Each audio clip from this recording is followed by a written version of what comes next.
Hello, everybody. Welcome back to the Solio Analytics podcast. What a week we had. We had Wow.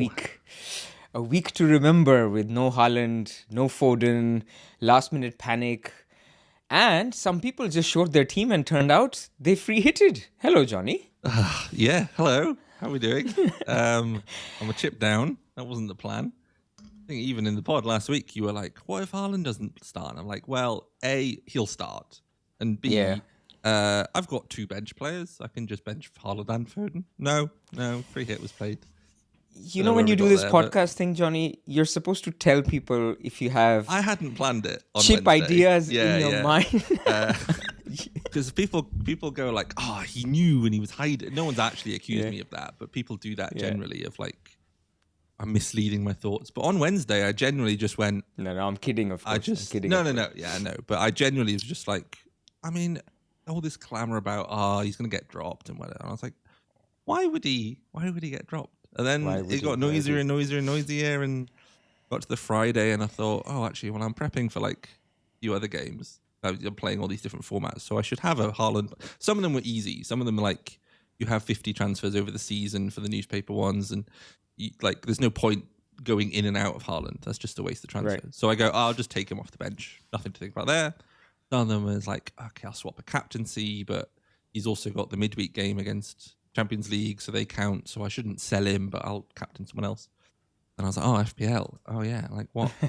What do we do there? And I was like, well, maybe I don't know if anyone had mentioned free hit or someone mentioned Marmoush captain in the Discord server, in the analytics server, was talking about that one. And I thought, I don't really have a nice route to him. I don't want to sell Foden. And I'm like, actually, like Salah's probably going to start and no one owns him. Armour, I thought was going to start, didn't anyway, but I thought, okay, actually there's all these other opportunities to go. My team's a lot worse if I bench Foden and Haaland. A lot better if I can free hit Marmoush in and all these other bits. And then I went, let's just... It sort of seemed to make sense. So I had it prepped. Yeah. So I was sat around on Saturday morning going, I don't think I'll need this, but it's there.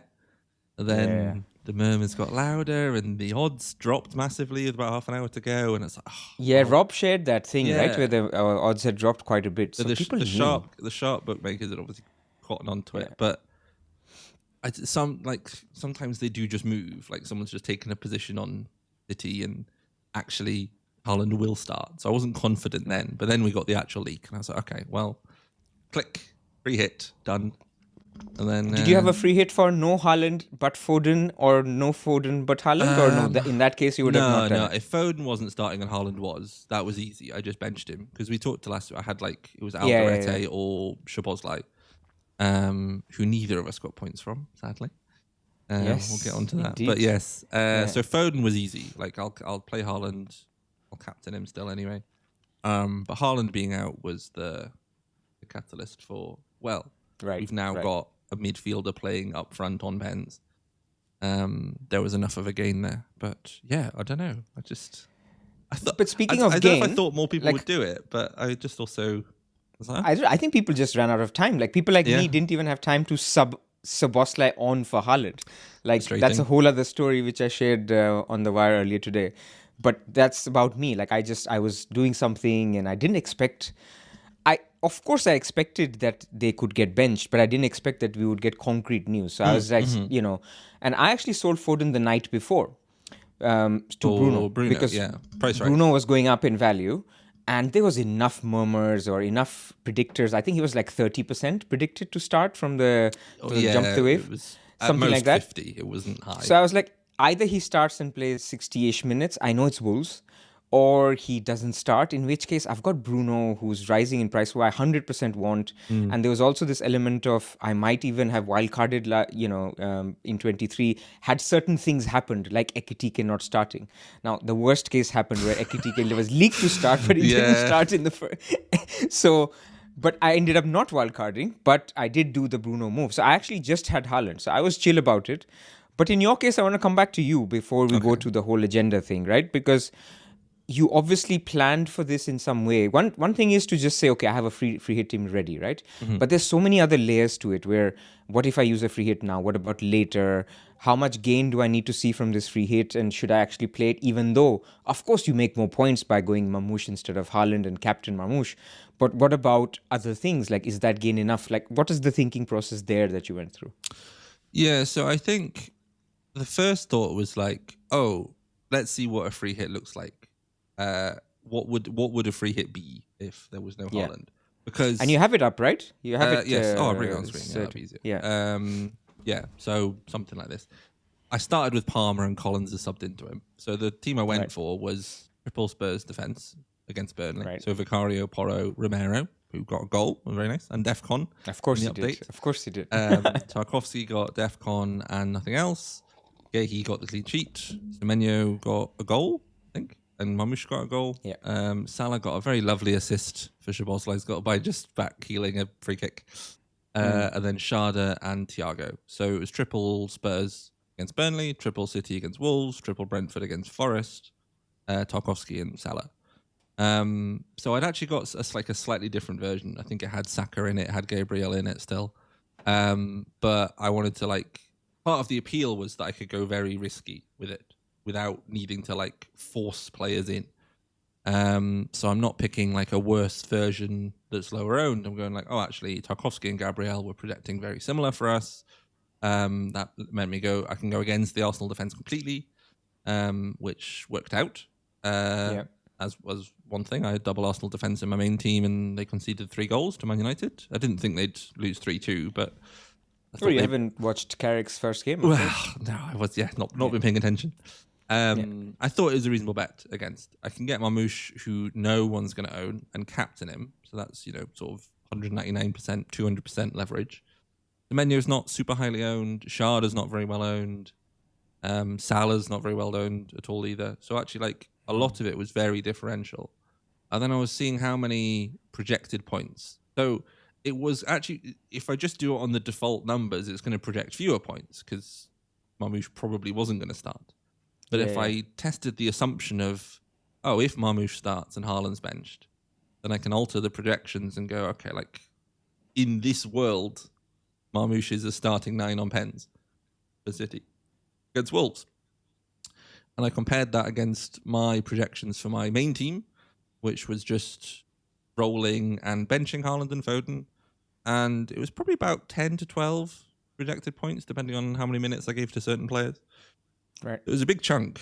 And I think the free hit might be worth more than that later in raw points. But what this lets me do is it lets me go, okay, I can get a very different team now. I'm trying to chase points. I'm trying to pushing for top 10k if I can. So I was about 200k coming into this week. So it was doable, but I was actually, if there's an opportunity, I'd like to take it. And I think having looked at the blanks and doubles later, the fact that I already had 4 free transfers and a wildcard, and the fact that we can roll through the wildcards, I saw, I think, a few players last year. I know Tom Dollimore did it. He did free hit 29, wildcard 30 last year with 3 or 4 transfers in the bank that he then used to navigate the 33, 34 blanks in, swap. And then we didn't have a 36, 37 swap, so we didn't need it there. And even last year, I didn't use my free hit in 34. I did 33 to 34 with transfers because I played my assistant manager then, saving my free hit for 36, 37. Nothing happened. I played it in just a normal single. But you effectively didn't need it as such back in the season. So it was there. I've looked through the permutations, and there are scenarios where it's as difficult last season as this season, as difficult this season as last season. And I got through the blanks and doubles last season with just the wild card. In fact, I even made it harder. I played an assistant manager through a blank game week. So I'd use transfer. I did take a small hit, but I think it worked out quite well. So in the scenarios where it's the most complicated in blanks and doubles, I'm going to struggle a little bit. I'm going to probably lose maybe 4 or 5 projected points overall, maybe a bit more. I don't think the free hit's going to be worth more than 15 to 20 in terms of getting my bench boost and wildcard played, which is more than I gained in raw points now. But gain a lot of differential EV now. I also more naturally put myself on a path that's quite different to other players. So if most people are wildcarding in 32, bench boost 33, free hit 34, if I go wildcard 34, then even just playing that line normally without trying to find risk anywhere is going to take me through some different players, presumably. Yeah. And I think that if Arsenal Wolves come forward, then that makes it not too hard to navigate game week 29 because I can bench a few of them and the assets. So I think, there's a risk. I took a gamble. I think there's a risk that my raw projected point score suffers overall. But there was a nice big thing to grab now that I thought almost no one else was going to do. Get lots of different players, get my Marmoush captain, and cross my fingers and hope it pays off. I think it worked out well, right? Given it was close enough, it was like such a fun, different line to play. I think that's partly why last year I played the assistant manager through the blank, because I was like, this is quite close. And even in the scenario where there's no double in 36, blank in 37, a free hit in a single game week still kind of played out fine. And I was like, this line looks more fun to play because other people aren't playing it. So this one, again, was the same thing. I think no one's going to play this line, and it still looks good. So I get to do my own thing. Nice.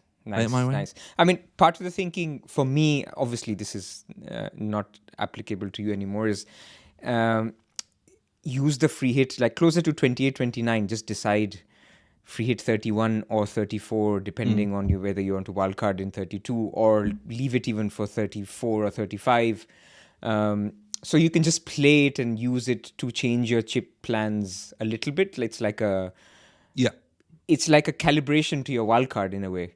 But you're so more disciplined than me in terms of saving free transfers and stuff. So I completely get it that for you, you just play through 31. Yeah. Exactly. So it's a very different thing. So I think I can get to 31 with 4 or 5 from here.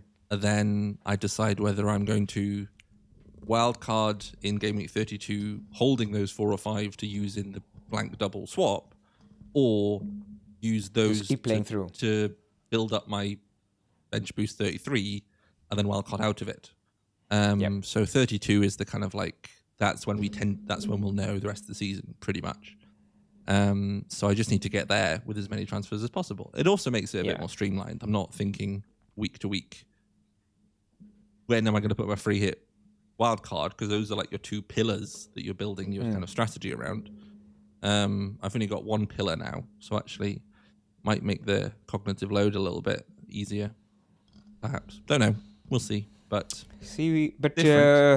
wasn't good for the pod, Johnny. We could have done free hit active as our thumbnail. I should have known, but you know, and next time it did score me free hit question mark. It scored me 17 more points than my main team. 17 is good, man. Like, so this is what, 60 odd?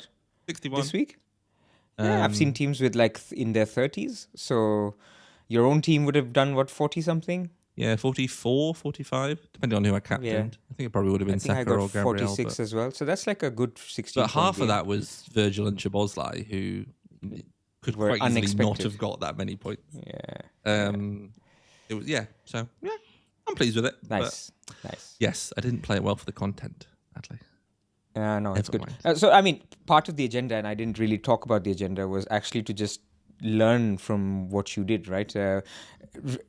Actually result independent. I mean, people can play different chip strategies, can play it on a whim in a world where we have a laid out plan of chip plan 1, chip plan 2. It was actually nice and refreshing to see your... And obviously you didn't have time to discuss it with anyone, right? We all saw it as you posted it. We were like, what? Yeah. Is this like anti-FPL? Is this like, which one is this? This is actually... Because I do post my anti-team as well. Because I even had time to move Haaland and Salah on my anti-FPL bench and swap them around. Because I'd prepped it and I pressed the button and I went, I thought it was going to be a panic, but now I've got 10 minutes to watch everyone else panic. So that was quite good fun. But... And that saved me because Haaland came on and Salah didn't, so I saved 4 points. So yeah, anti-FPL's going well. But yes, I like hitting the niche of what team's he talking about? Which one's this? People do ask me sometimes, but that's fun. No, good. Nice risky. Good. Fix, but yeah, it went well. And yes, I'm sorry to hear Szoboszlai didn't get you your points. Seems to be That's fine. Yeah. It's one of those things. It happens, and it's like I'm throwing away like 10 to 12 points every week, and then I'm trying to solve for 2 expected points in the next 8 game weeks. Yeah, it's just crazy. Okay, now I need to gain 6 points a week. It's 7 now. Right. Yeah. Down we go. I mean, on the plus side for my own team, like I know the theme of this is wildcard, but I've ditched the wildcard plan because I would have liked to go into Game Week 24 with 3 free transfers, right? But the events have led to just me not being able to save. Like I had Keane, who was meant to play Leeds at home last game week, but he got a red card. He couldn't play. So I had to replace him with Anderson. Now, okay, Anderson did the point, so that's nice. But I used a transfer, which I would have otherwise used on a wild card to switch Keane to an Anderson. Same for Foden. I would have loved for Foden to play Wolves, but with all the noise, I had to do the Foden to Bruno move a week before. So another transfer used, which I would have used on my wild card. So that is point number 1, where I would have made these moves on a wild card, but I've already done them. So it dilutes the wild card in itself. And secondly, the Tavernier injury was another player that I would have got, was thinking of getting. And then I'm just thinking, you know what? I'll come to my team, but this isn't about, it's just about my thinking process for Wildcard 24. I've just landed in a place where I'm like, you know what? I'm okay. My team looks fine. And of course, it doesn't match a wildcard, but I think I can make more gains if I do it later, despite the chasing element of it, or me catching up to people. But also, if I think my team is fine, then maybe my Liverpool guys are the differential that you need, because nobody's picking any Liverpool players on a wildcard anymore. Or maybe Nico O'Reilly, or other players that I'm still carrying through and not wildcarding with. Maybe they come up because their EV is not too bad as well. Yeah, so actually what I'm going to bring up now is just a few things to talk about. We were talking about how, what do I need? I need these fixtures here. So the gain now versus the gain later with playing the wild card. Yeah. And you were just talking about how the gain now for you is kind of shrunk enough that this untangible gain later, because we can't really measure it because the fixtures for the FA Cup semi-finals, we don't know who's going to be in them. We can say probabilistically, but the most likely single probability is 1% of whatever 4 pair of teams in the semis. So the favourites. Yes, yeah. So if all the favourites make it, that is the most likely scenario, but actually it individually is not very likely at all. And then where they move is very complicated. So actually, if I was playing a wildcard, what you'll get if you get in this linear solver that I'm showing on the screen. So I've built a really complicated tree. And this is complicated because it's specifically meant to be confusing. This was meant to be going off that example. So I'll just bring that out. So what we've got is we've got a plan for this week of, we know that some teams are going to make the League Cup final, and there's 4 combos that can make that. So Newcastle-Chelsea is the most unlikely because they're both the big underdogs. We've also got Newcastle-Arsenal being fairly unlikely. That may or may not have a double game week 26 in it as well. Right. Then we've got Man City-Arsenal is the most likely, which may or may not have a double game week 26. By the time of the deadline, we might have a provisional announcement on this, but we're still not sure. And then a Man City-Chelsea final, and that also could have a double game week 26, depending on how Chelsea do. So even Correct. The next bit of info, which is in 2 weeks' time, has about 6 or 7 different permutations. And then each one of those is going to have, I've only put 5 in, but different permutations of who's making the semis and which ones are moving around. And then they're going to move to different places depending on which ones have made here. So this Man City Palace one here, if Liverpool Palace make the semis, it has to go to 36. But if Man City haven't made the League Cup final, then Liverpool Palace can come forward. So it depends on the bit that we've already had. So the wild card now, the gain later, isn't going to make any sense. Basically what I was saying is, if you solve the wild card using an analytic solver and just put in one path, it's going to go, oh, look, I know the gain now because you've told me that there's a double game at 26 and I can make a gain for that.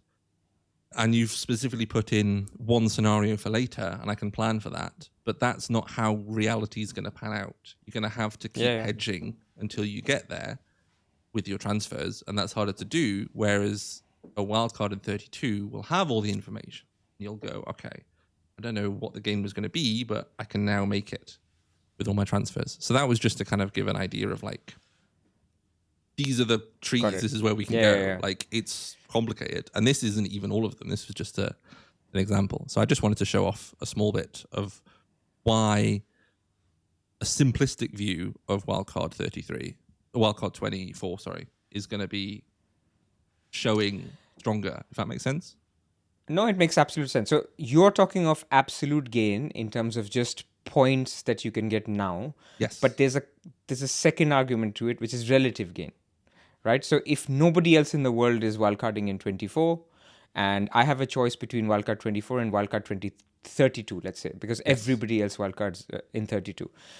The argument there is that in wildcard 32, on a relative basis, you're completely shackled in terms of who you pick, because you're probably going to have 14, 15 doublers from 33. You're probably going to also commit to a free hit in 34. You don't have to, but let's assume we're in that scenario, right? So then your ability to take on risk or your ability to differentiate from the template is probably, I'm not going to pick Semenyo, I'm going to do double Man City defense. Yeah, it's but you're restricted to the same sets of teams. Yeah, exactly. Essentially. So that 32 wildcard doesn't allow a lot of relative gain compared to now in a world, let's say, where Palmer is 100% fit. Salah is 100% fit and firing. So you go a Haaland-less wildcard and you say, I'm going to make huge gains because while everybody else is thinking, I'm not buying Sarr because he's going to blank in 31, I'm going to get Sarr and I'm going to get him for Wolves at home, Leeds at home. And so it's stuff like that where on a relative basis, people can have that view. But for me personally, it's so team dependent that it's very difficult to generalize that statement. And I would also say, you can also make gains that are intangible now. Like, you don't know how good that bench boost in 33 will be. Forgetting about wildcard benefits, just the bench boost in 33 could be so much better if you wildcard just before it, because genuinely you could have 14 doublers. Whereas now, because you're trying to navigate 31, you're going to have to reduce your City picks, you're going to have to reduce your Arsenal picks. They both double in 33. How many can you realistically get and fix your 15th player for your bench boost? Those are things that you need to consider as well. So. Or we get a double game week for Bournemouth and Leeds. And those are players that you didn't think about until game week 32 when it went, suddenly they are doubling now because they've beaten Man City in the Cup in the quarterfinals. And you go, right, a wild card can get 3 Bournemouth and 3 Leeds. And I can get 1 or 2. So there's various other reasons why the wild card then lets you capitalize on it. I do think that late on in the season, those avenues of like picking different players within the same teams can still prove quite fruitful. I remember, I think it was 2-3 years ago, a lot of people played wildcard 35 because we had a big like double / blank 34. We'd had a big blank in 29 that a lot of people free hit. That was the free hit where like no one got any points because the only goals were like Regulion, red card. Don't remind me. But game week 35, actually, like there was a fairly template wildcard, but you could go. I went Haalandless, and actually that was scoring almost as high. It didn't score anywhere near as many points because Haaland got 4 goals against Wolves. Wolves again.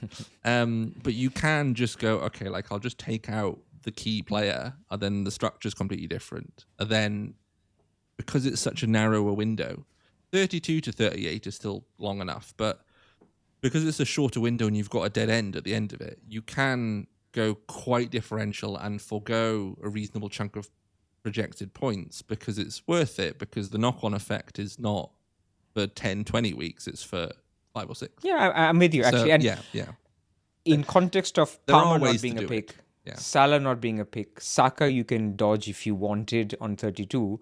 You have a lot of budget to actually go different. You can go, heavier in defense, heavier in your 5th midfielder, 4th midfielder, heavy in a relative sense. You could get 8 million midfielders instead of a cheap one. So I think, long story short, I did come to that similar conclusion, even though when I hit the minus 80 line on my optimized chart, I was very tempted to wildcard 24. And I can understand people who are getting there because they just want to do something different. Like, it's just not working with the players that they have.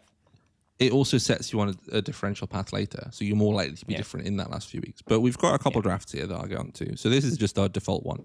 So I've set up 3 permutations rather than the sort of 6. So I've just gone Man City, Arsenal make the final, Man City, Chelsea make the final, Newcastle, Arsenal make the final. So I haven't done the Chelsea, Newcastle, like both underdogs win.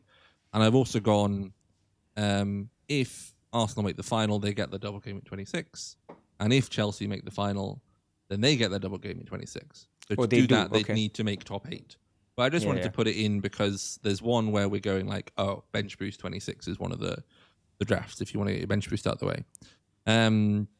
So this is the draft of like, I've solved up to game week 32, I think. So I just left off the blanks and doubles specifically later because generally you want to get to 31, 32 with transfers and then figure out what you're doing rather than if I put in a few specific scenarios, it's going to go, oh, I'll buy that Burnley player in game week 28 because I see they're doubling in 33, whereas actually you don't know that.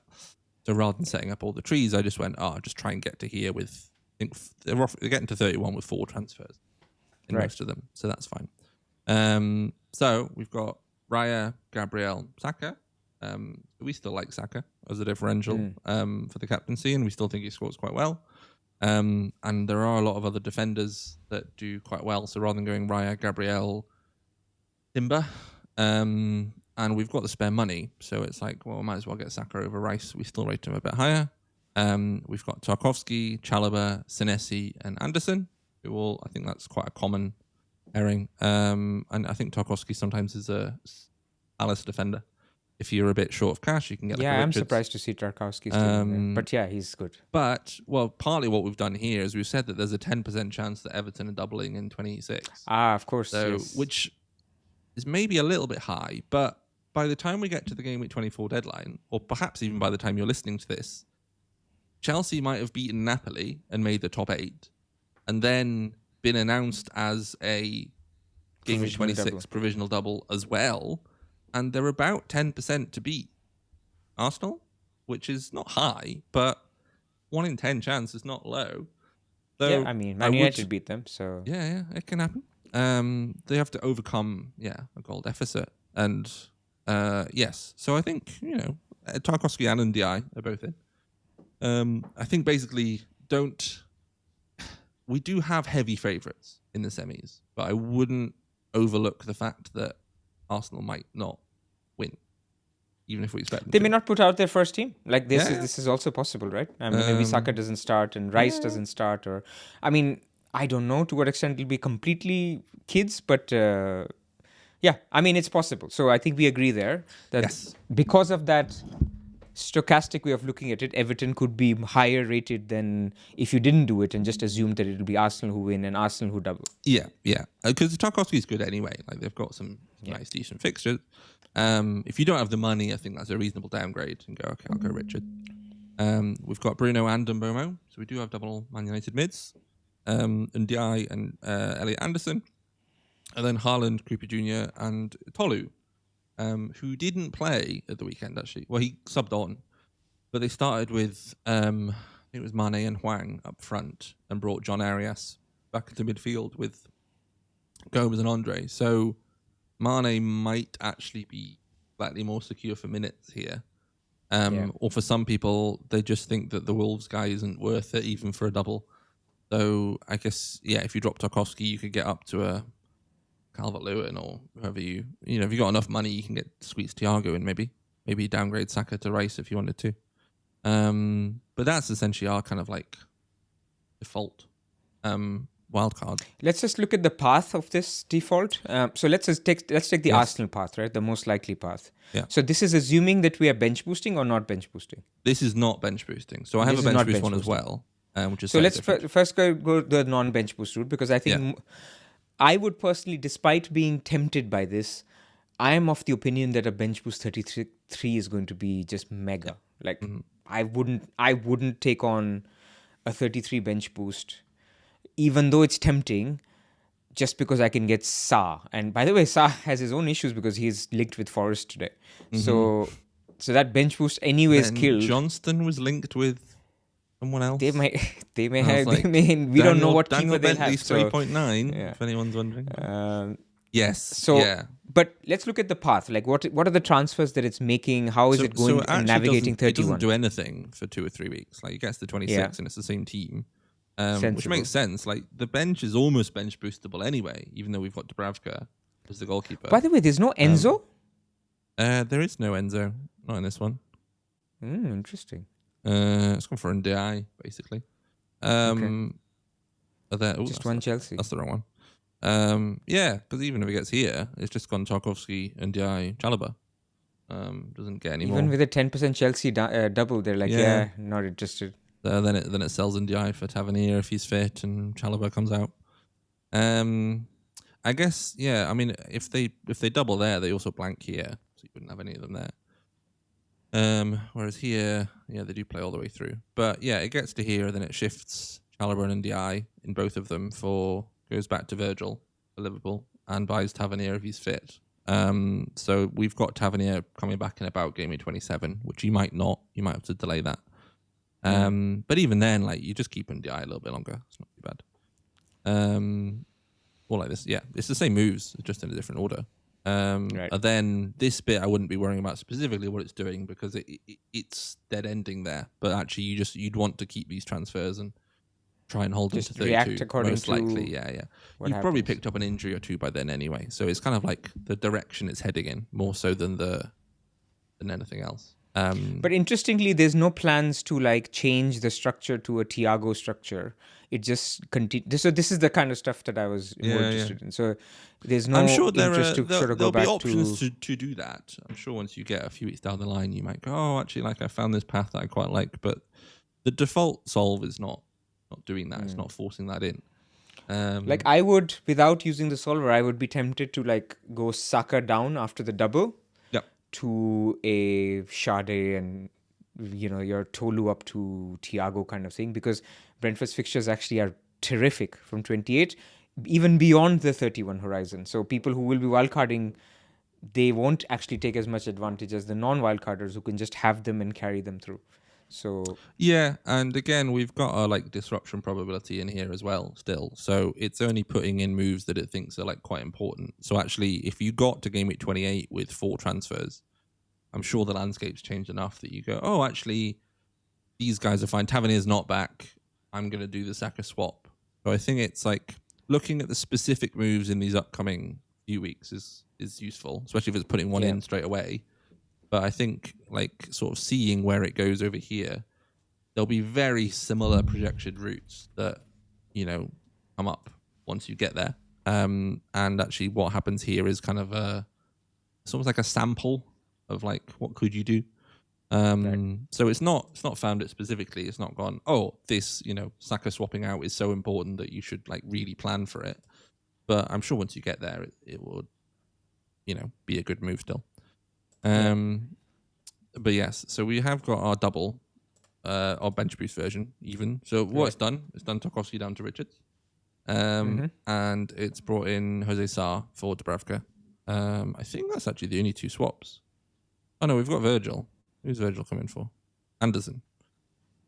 Interesting. So it swaps it around. And then when it gets here, it does swap Jose Sarr to Sanchez, and actually you end up with like no doublers on the bench because you've kind of prepped for it not being a very likely scenario.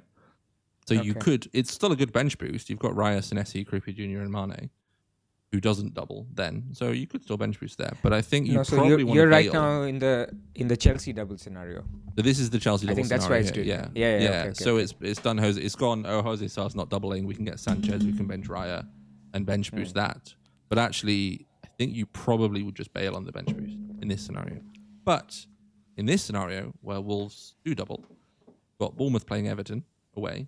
So Kroupi Jr and Senesi are on really good points. They're the bench players because Richards plays Burnley and these guys are all good. And then Jose Sarr and Mane doubling.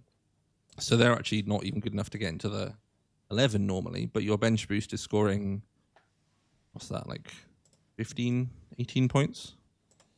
5. Yeah. Pretty strong. So I think like that's quite good. And actually it's not done much worse in the scenarios where something else happens. So I do see some value in setting up for this one, because part of the value with the bench boost 26 is that it's come at a period where we have 2 4.5 forwards who are probably playing, and have a very good fixture there. So Kroupi Jr, Everton away, not amazing, but it's a good fixture. And Mane would have a double, albeit one of them is against Arsenal at home. So you can set up in this structure, which we've quite liked, of like 2 cheap forwards. The forwards aren't doing that many points this year. And bench boost with it, rather than having to go, in order to bench boost, I need to get 2 expensive forwards and move the money around and then move it back and move in and out, and that's using transfers. You can bench boost and go, I'm bench boosting in this structure, because in Game Week 33, I think it's unlikely that we have these 4.5 forwards with doubles and so on. Yeah. So I think I would certainly look at it. I guess the issue is that, we might not know who the Wolves goalkeeper is because the window's still open. Same for Kroupi, by the way. Like, Bournemouth are signing. They did sign a striker today, although he's more a Semenyo replacement. Or maybe an but like, we backup. don't know. Polu got, was benched for one game. I'm sure Mane might get benched in one of the doubles. So it's not perfect, but it's one I'd look at. And then the other one we've got a sort of riskier version. So this has taken Raya out, who's quite popular still, and put Alisson in goal and gets Timber.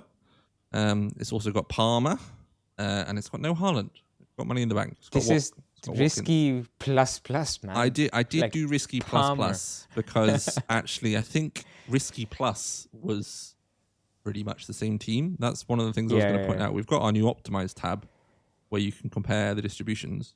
So the risky one, actually, your tail on the right-hand side isn't that much bigger. It's basically just a worse team. So it is wider. It does have more risk to it. But I think one of the reasons that you might not want to wildcard now is that the gains you can make this period are just having a lot more of the popular players who are good. There's not actually the players who might have provided that projected points gain and relative risk gain aren't really. So Palmer is not really available. Salah's not really, maybe, but we're not sure. So those are probably the 2 big ones. Like structurally, you might have moved to something like that with the wild card for a projected points gain and a risk engagement gain. So actually, there's not much risk available for cheap if you're paying for it with points at the minute, which is why going, okay, like I can make a gain now and get relative risk now is not quite right, because actually you're probably just going to want to go with this team, which has lots of players everyone else owns already. But you can do it. There are ways to get it. It's just that there might be ways to often or sometimes, or for example, what I thought on my free hit 23 was I can get risk and points together, projected points. Yeah. The points don't always come, but like the projected points. Yeah. Projected points come with added risk. Risk in the sense that I have low effective ownership players, not risk in the sense that are they going to score points or not, or are they going to play or not? So I think the Wildcard 24 has not much room for that. The same point you made about Wildcard 32 might not have room for that because you're quite restricted with who's doubling.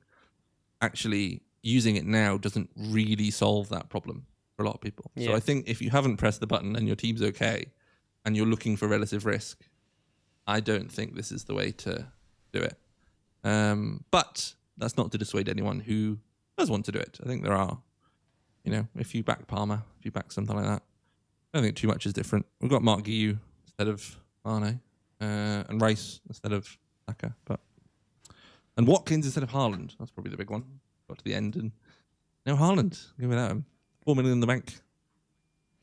See, it would be ridiculous if you said that 5 weeks ago, but the guy hasn't done anything for 5 weeks. So people are like, yeah, I can see it. Yeah, some people did sell him with their 15-minute panic. They did.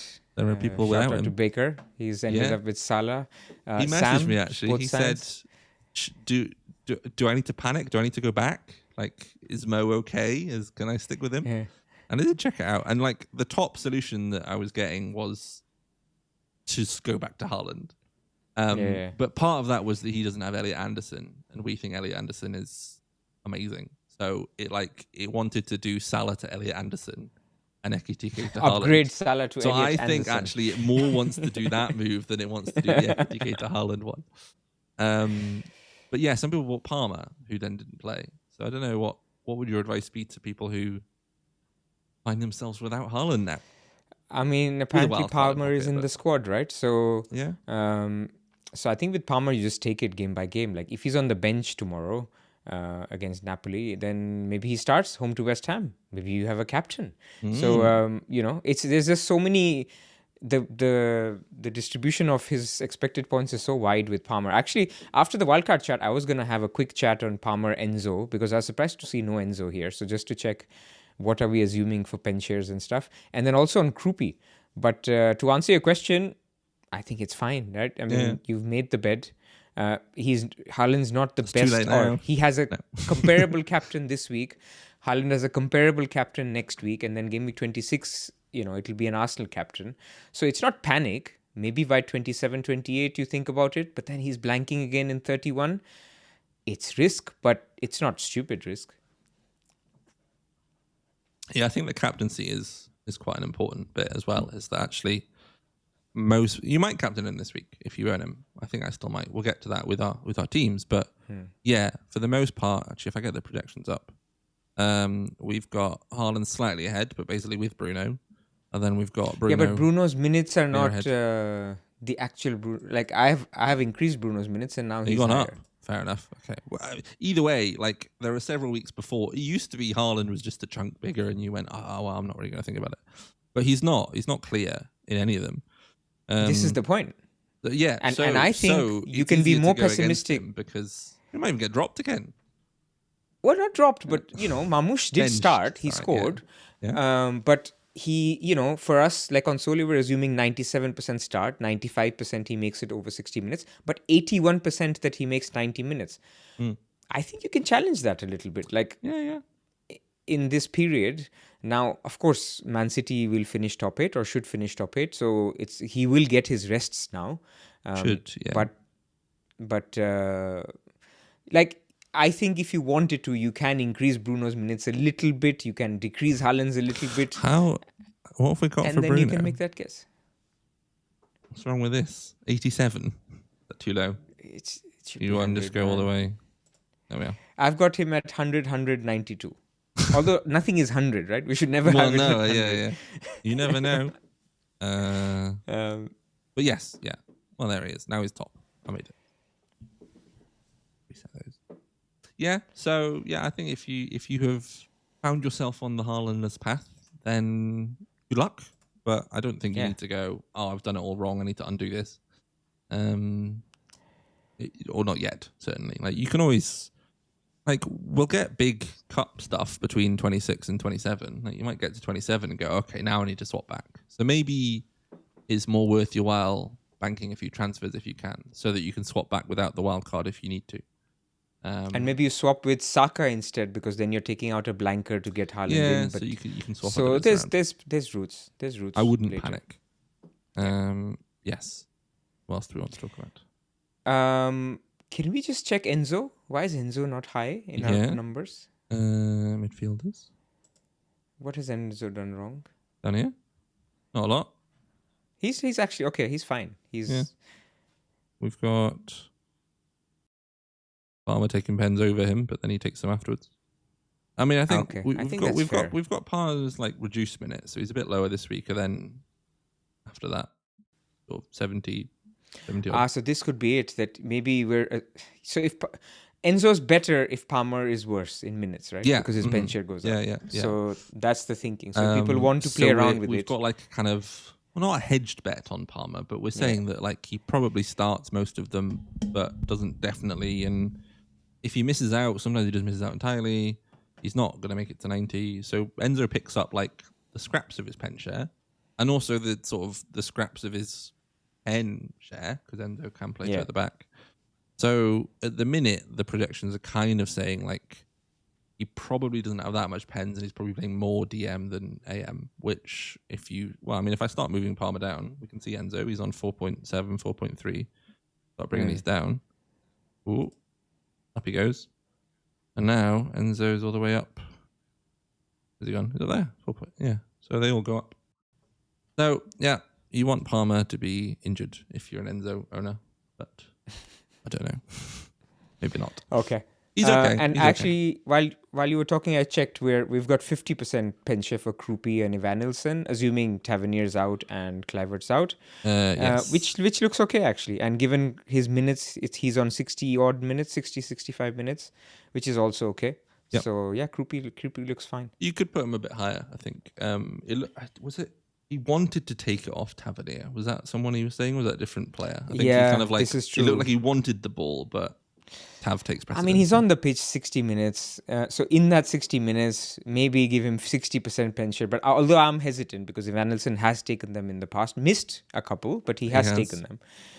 He's better at winning them than he is at taking them. But possibly. Maybe that's good for Kroupi.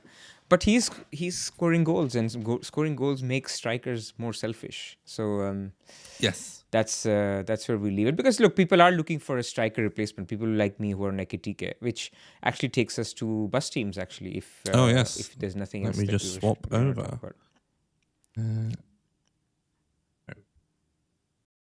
Docs your team ID. Lineup. Yes, I'll swap to this view. This is your team. Right. Is this your team? This is my team. Lovely. So the three people I don't like in my team. The three? Only three? The three. I think my team's okay now. Now that I've got Enzo in place, I've got Bruno in place, Saka's there, Haaland's there, Gabriel, Aldereta's got a great fixture this week. So team's fine this week. I don't like O'Reilly. Although he got 9 DEFCON this week, which I was not happy about.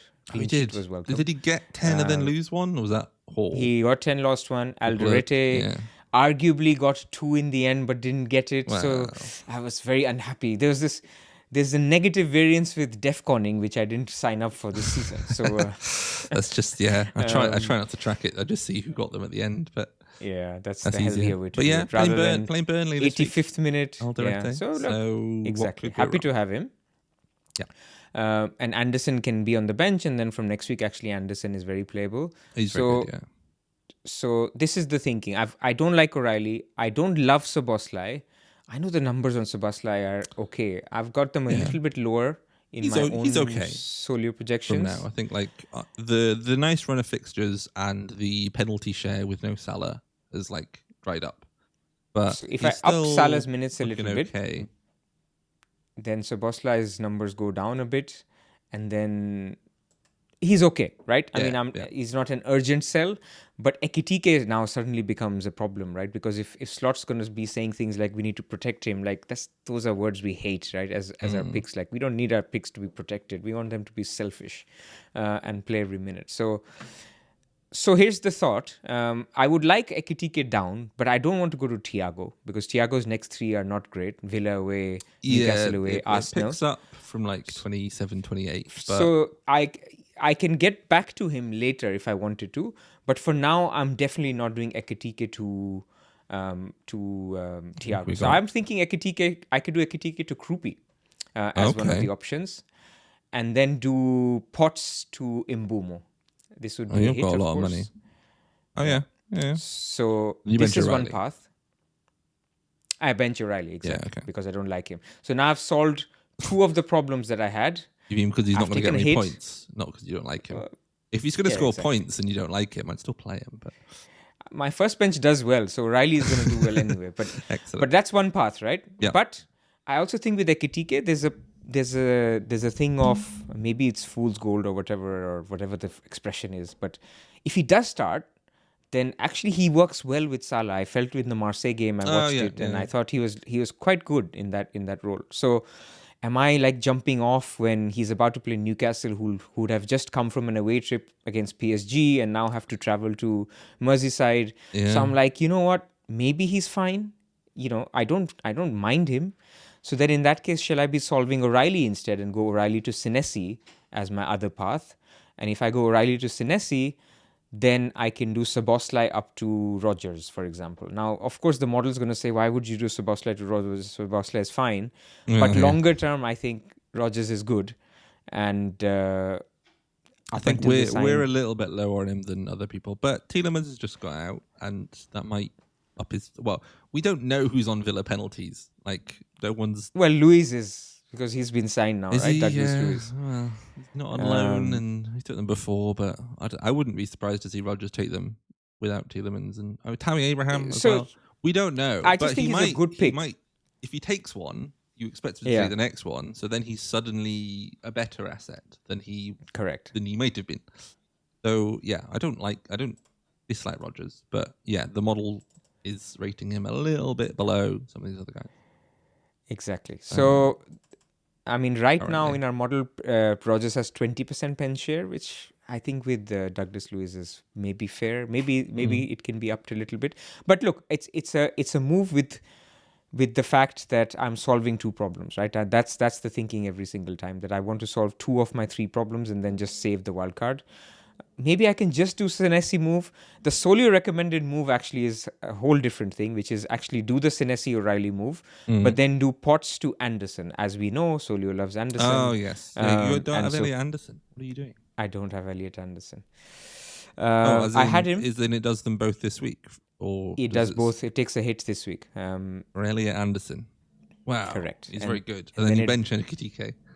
I would bench the Szoboszlai I'm sure, in that case. Yeah. That's the Solio recommended move. I can see the reason for it because you're making your squad better. Yeah. But so these are the paths that I'm thinking about. I even have one off-piste or left field path. Free hit? Which is no. If it was, I would have a free hit thumbnail. Sorry. Okay. Was it wildcard then? It would be O'Reilly to Hill. Oh yes, James Hill. We've just given him a bit of a boost because he's playing a lot. And then Szoboszlai to Mbeumo. Ah, is that what it affords? So this would be a nice little line as well. And then it's just about how much can I trust Hill's minutes, because I need him right until 31. Yeah, I think he's one that he's playing well enough to keep playing.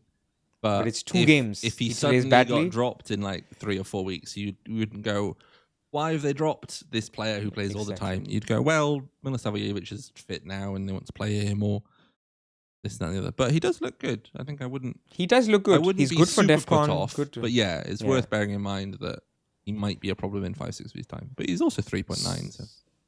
Yeah, so these are the things I'm thinking about. So all of them include a hit because, why not? Why not, indeed? Why not? And how are you going to decide? Is it going to be more down to whether you'd rather have kept Ekitike or O'Reilly next week, or is it going to be? That's the thinking. So Champions League minutes for O'Reilly, for Ekitike. If Slot's still in a job, I like this option value that you get Slot fired and somebody else comes in and Ekitike suddenly becomes the best striker in the league. Why should I lose that option? 4-2-3-1 Michael Carrick formation. So managerial changes I'm looking out for. Champions League minutes I'm looking out for. Transfers with Kroupi and with Hill. There's a threat, if Bournemouth are in the transfer market, that they're going for somebody. So I'm looking for that. So I'm not touching the team until Saturday, and then I just decide one of these paths. There was an article that Mark Kerry wrote for The Athletic that was to do with when a new manager comes in, actually the rate of injuries goes up. Because they're doing different training, intense training. They're trying to impress the boss. They're doing different formations. And he reposted it with the Dorgu news, who has been playing in a new position, who, people are changing. So there's new manager bounce in that they're going to start playing again. But maybe Ekitike gets injured with a new manager. So I just thought flag that. I think there's bump up first. First, there's a bump up because people who have not been playing suddenly say, "Oh, boss, I'm fit." Shaw got fit, Martinez got fit, everyone. Harry Maguire's back in. Harry Maguire, Cunha is fit, and so everybody just comes back ready. Yes, and then they get overexcited. But then after that, be careful. Yeah. So I'd maybe plan that into your scenario generation. With you can do, what if Ekitike gets better but then has a high risk of injury? To be honest with you, if there was a striker that I would say I would pick up right now, I would sell Ekitike, right? I mean, he's not worth it. But if Thiago I want to take on, and then my second best option is Kroupi or Van Ilsen, then I'm thinking keep him, right? What about Mr. Penalties, Jared Bowen, now on pens? His fixtures are rubbish, man. Well, fixtures are not good. He's in form. Yeah, I would say if there's news that Mateta's staying, right? Somebody tweets. That's true. Yeah, because they play Burnley, Wolves in 26. Yeah. Yeah, that's they've nice. got some terrific fixtures. So if he sort of commits his future kind of thing, then he would be somebody I would be interested in. But that's let's see what happens. Yeah, later. I don't know what old manager who doesn't want to stay and old player who doesn't want to stay bounce does. I haven't tested that one, but maybe it's goals. They just don't bounce. They continue to do they continue their normal jumps. Yes. And captaincy? So this is another one. I'm tempted to just go Bruno, even if he's lower on expected points. Even if it's like a little bit lower. They're basically the same, yeah. So, like, where I am, rank-wise, but also risk-wise, right? I mean, I think we call it free risk. I just like the space that Man United are in. I just think that in terms of minutes expectations, Bruno is at maybe the right end, but if not the lower end. Like, he should play more than 88 minutes, in my belief. But with Haaland, if we're expecting 88 minutes, he could play less. So that already is putting me off. Then you look at how the team is performing, the non-analytical stuff where Man United is back to Old Trafford after beating the top two teams. If they both say 6.3 on the projection model, then you might as well. Exactly. I've done it 4 times. I've not yet beaten Haaland once when I've done it. So why not one more time? Well, that means that you're due. It will happen this time. Yeah. It's coming. The probability has changed. I do think that I wonder how high Bruno's effective ownership is going to be, because I think earlier on in the season and in previous seasons, Bruno over Haaland has been a very easy, I know lots of my friends are going to do it because they're looking at the same data as I am, but the field is not going to do it. Though it was very obvious. It was like the risk decision was, I'm not saying more people are going to captain Bruno than Haaland, but it does feel like maybe I'm just in this bubble of No. Most people are talking about it, and it looks like people in a wider circle than I normally talk about are talking because about there's it. Because two Bruno's reasons. playing well, new manager, Man United fans, Arsenal, they're back. Haaland didn't play. There is enough of it. Bruno's been scoring points, whereas for a while it was even if he did that, people would just go, Haaland's amazing. And they're not wrong. It's not like they shouldn't do that, but it was much easier to go, I know how much risk I'm going to get captaining the lower effective ownership. Whereas now it feels is this? Let's flip the coin though, and say why Haaland, right? Because today we've learned from Thomas Frank, Poro's out, Van de Ven isn't playing in Europe, so the wheels are falling off for Spurs quite a bit, right? So if on Friday Thomas Frank comes and says, Poro's definitely going to be out, if Van de Ven's also out, then you're suddenly looking at a very toxic atmosphere in a home game against a team that is desperate for a result because Arsenal has lost. Why not Haaland, right? So I can see both sides to it. And I think I'm not purely looking at it from expected points. I want to chase risk or whatever. Yeah. I just want to see objectively who I think will score more points. And I think Thomas Frank has a good record against City. But if I sense a thrashing, which Man City have a thrashing in them, then I think I'm open to Haaland. I'm not saying I definitely will be on Bruno, but at the moment, I'm on Bruno.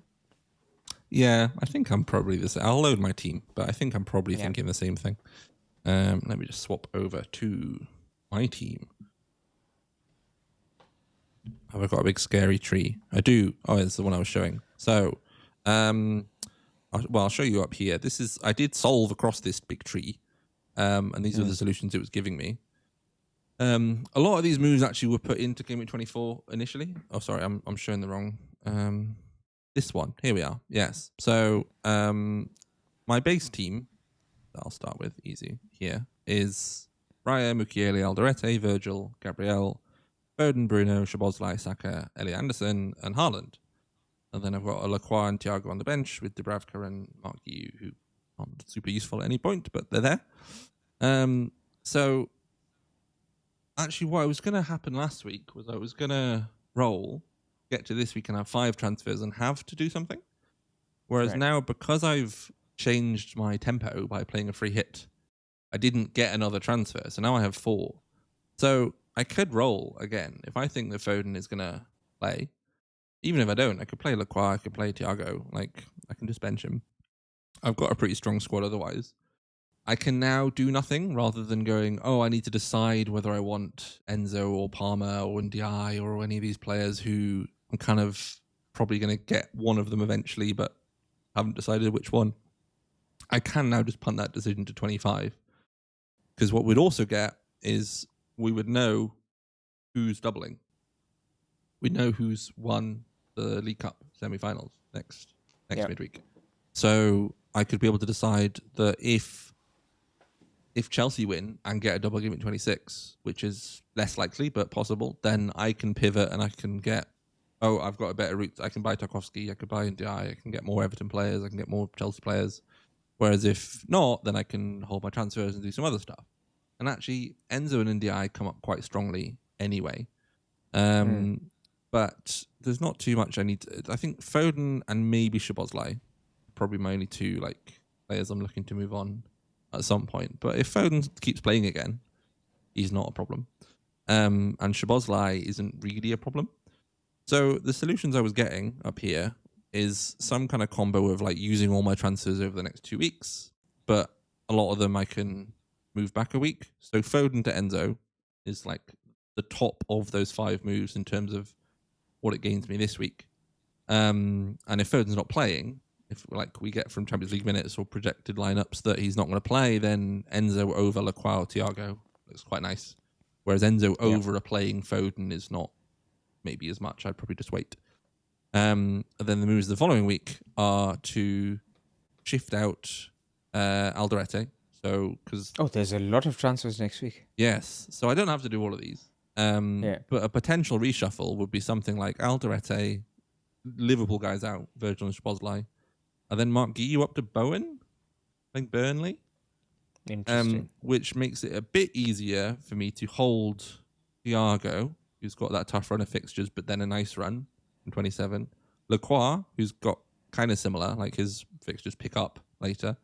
And Mukiele, who also, I think they play Arsenal, then they play Arsenal, Liverpool, and then it gets a bit better. So this Burnley one's the main one, but then they're nice ones to keep, and I can see. So it lets me bench these guys for a period of time and have a nice playing 15 to then basically just roll, apart from a maintenance move. I'd get to 30. I'd have to make one transfer between now and 31 if I wanted to roll all the way back up to 5. So I don't know if I'll do that big swap. But actually, something like Szoboszlai to Ndiaye would gain me points this week, slightly, but probably isn't worth it. The same with Virgil to Senesi. He gets slightly more points this week, I think. Senesi's on 4.6, Virgil's on 4.4. So they're all very marginal gains. But this week, this is when Liverpool play City. So Szoboszlai and Virgil are much weaker that week.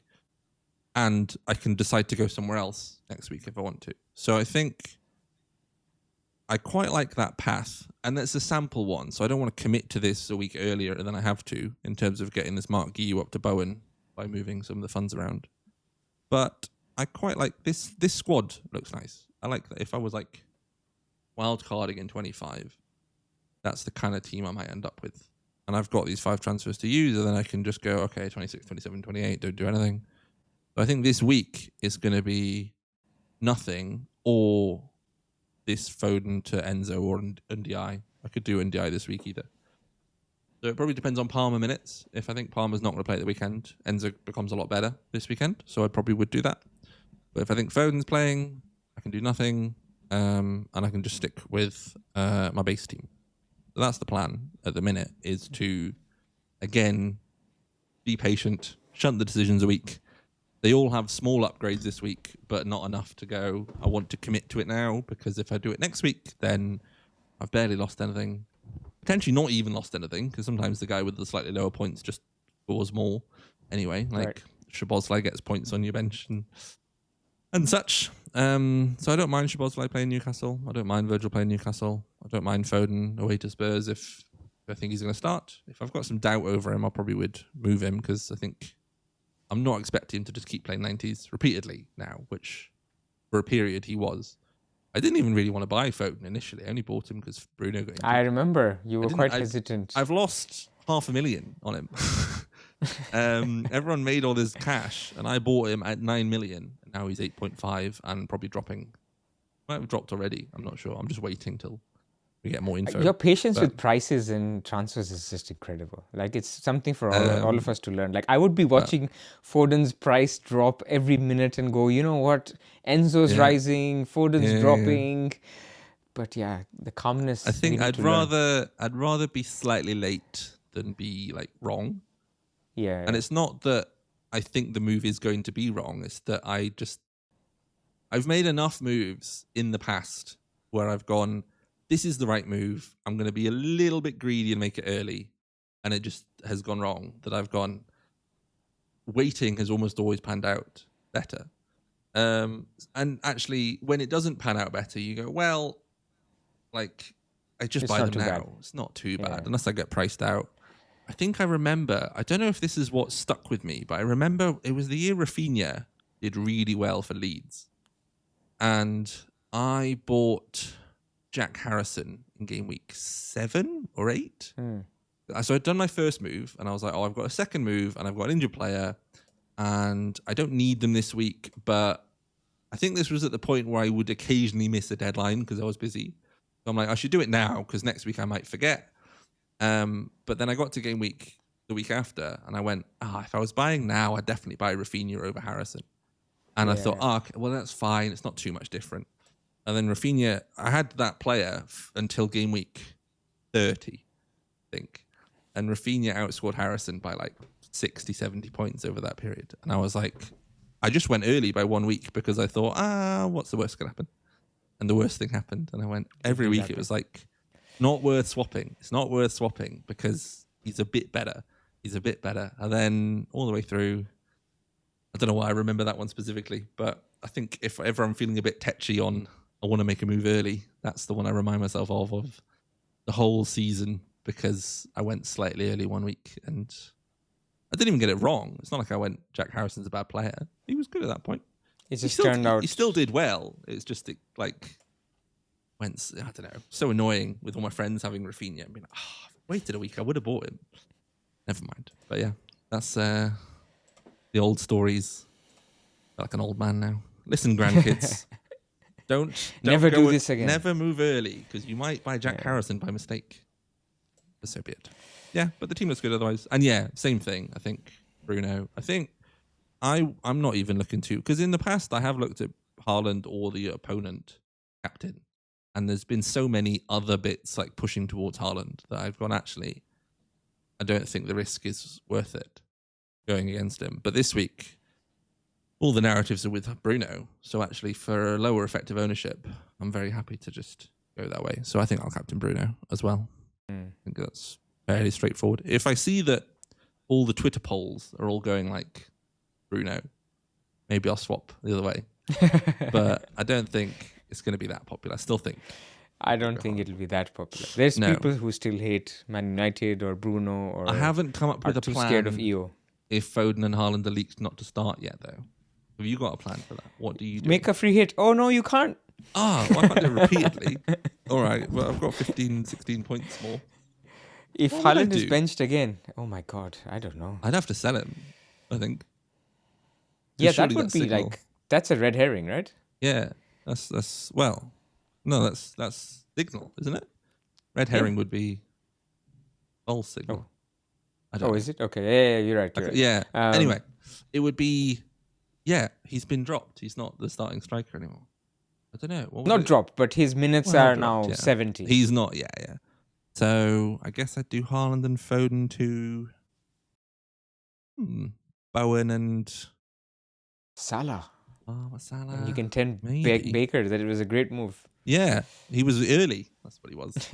I don't know. I'll figure it out. I'll the fact that we are talking about it more realistically this week makes me more comfortable captaining Bruno. Yeah, as well. We're already like, what if Haaland doesn't start? It's like, what are you talking about? What do you mean Haaland doesn't start? Exactly. Anyway. Yes, there we go. All right, we'll leave it there.